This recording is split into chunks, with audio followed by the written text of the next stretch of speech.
मित्रांनो नमस्कार.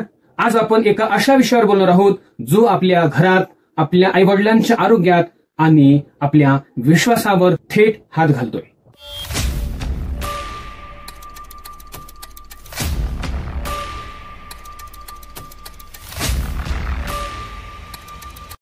डायबिटीज हा केवळ आजार नाही, तर तो लाखो कुटुंबाच्या चिंतेचा, त्यांच्या काळजीचा आणि रोजच्या संघर्षाची कहाणी आहे. आणि याच भावनेचा गैरफायदा घेतला जातोय सोशल मीडियावर.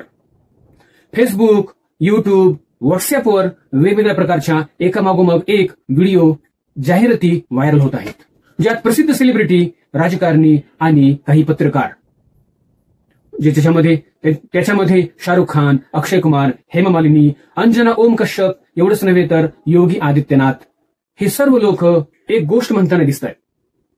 ते काय म्हणतात माहिती का? फक्त 48 तासात डायबिटीज पूर्णपणे बरा होतो. आपल्याला असं वाटायला लागतं इतकी मोठी माणसं हे जर म्हणत असतील नक्कीच खरं असणार. पण सत्य हे आहे की हे सगळं एक मोठं फसवणुकीचं जाळं आहे. हा व्हिडिओ खरा का वाटतो याच्या मागे सुद्धा तंत्रज्ञान आहे. म्हणजे जुने जे काही इंटरव्ह्यू आहेत त्यांचा वापर केलेला आहे. त्याचबरोबर न्यूज चॅनल सारखं बनावट लोगो बनवलेला आहे, जसं की आज तकचा लोगो त्या ठिकाणी वापरलेला दिसतो आपल्याला. एवढंच नव्हे तर एआयच्या माध्यमातून आवाज सुद्धा हुबेहूब बनवलेला आपल्याला दिसून येईल. उदाहरणार्थ काही व्हिडिओ तुम्हाला मी सांगणार आहे. पहिला व्हिडिओ आहे अंजना ओम कश्यप यांच्या तोंडातून एक वैज्ञानिकाची तारीफ केली जाते आणि ज्याने डायबिटीजवरती रामबाण औषध बनवलेलं आहे.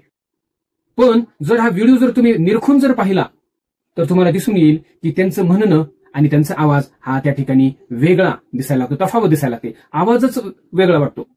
मग अर्थातच हा जो काही व्हिडिओ आहे तो एडिटेड आहे.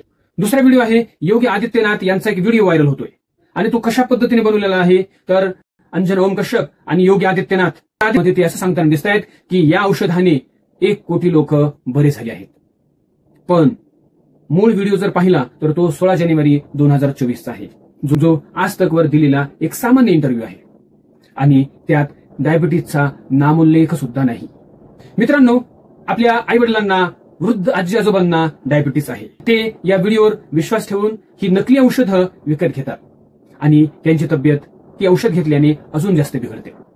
अशा फसव्या जाहिरातींमुळे फक्त पैसाच नव्हे तर आरोग्य आणि आयुष्य सुद्धा धोक्यात येत आहे. कृपया सतर्क रहा. डायबिटीस सारखा आजार 48 तासात बरा होणं शक्य आहे का? तो काय ताप आहे का औषध घेतल्याने ताप उतरल्यासारखं? कोणते औषध घेताना डॉक्टरांच्या सल्ल्याशिवाय घेतलं नाही पाहिजे. आणि तिसरी गोष्ट म्हणजे अशा बनावट जाहिरातींना आपण फॉरवर्ड करणं थांबवलं पाहिजे, इतरांना सावध केलं पाहिजे.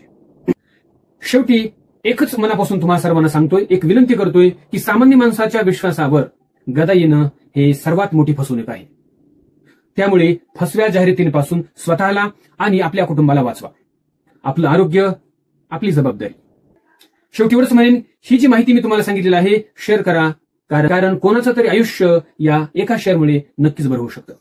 आज इथेच थांबू, पुन्हा भेटू नवीन विषय घेऊन. तोपर्यंत जय हिंद, जय महाराष्ट्र. ही जी माहिती तुम्हाला मी सांगितलेली आहे ही इतरांना शेअर करा, कारण तुमच्या शेअर केल्यामुळे कोणाचं तरी आयुष्य नक्कीच वाचेल. व्हिडिओला लाईक करा, शेअर करा. जर आपण आमच्या चॅनलवरती नवीन असाल तर सबस्क्राईब करा. पुन्हा भेटू नवीन विषय घेऊन. तोपर्यंत जय हिंद, जय महाराष्ट्र.